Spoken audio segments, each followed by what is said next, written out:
ஆடி வெள்ளி கடைசி வெள்ளிக்கிழமை கொன்னையூர் முத்துமாரியம்மன் கோவிலுக்கு நான், எங்கள் அக்கா பசங்க, எங்கள் அக்கா பொண்ணு, என்னோடய பையன் எல்லோரும் போயிருந்தோம். போயிட்டு பாலாபிஷேகம் பண்ணிவிட்டு அர்ச்சனை பண்ணிவிட்டு மாவிளக்கு எடுத்துகிட்டு அப்படியே அம்மாவை தரிசனம் பண்ணிவிட்டு கொன்னையூர் முத்துமாரியம்மன் கோவில் பயங்கர கூட்டமாக இருந்துச்சு. அந்த கோயிலில் எனக்கு ஆடி வெள்ளி கடைசி வெள்ளிக்கும் அவ்வளோ கூட்டம், நாள் கூட்டம், அப்படி ஒரு கூட்டமாக இருந்துச்சு. நாங்கள்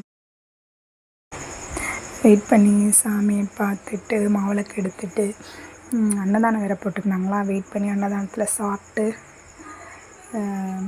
வந்தோம். என் பையன் தான் வீடியோ எடுத்தான், அவனுக்கு ஒழுங்காக எடுக்க தெரியல. அப்படியே ஒரு இதுவாக எடுத்துகிட்டே இருந்தான், அப்படியே ஆடி கேமராவை ஆட்டி எடுத்துகிட்டே இருந்தான். சரியாகவே எடுக்க தெரியல அவனுக்கு தெரிஞ்ச வரைக்கும் எடுத்து வச்சுருந்தான். நானே எங்கள் அக்கா பொண்ணும் மாவிளக்கு மாவு எடுத்துகிட்டு இருந்தோம்.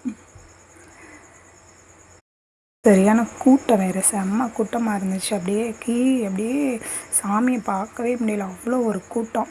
கீவில் நின்று போய் பார்த்துட்டு இருந்தோம் சாமியை நாங்கள்.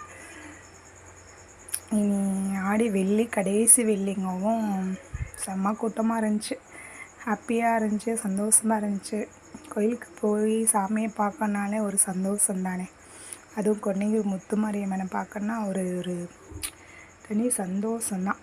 எப்போவுமே நான் ஏதாவது ஒரு விசேஷம் ஏதாவது ஒன்றா கொன்னையூர் முத்துமாரியம்மன் கோவிலுக்கு தான் போவேன்.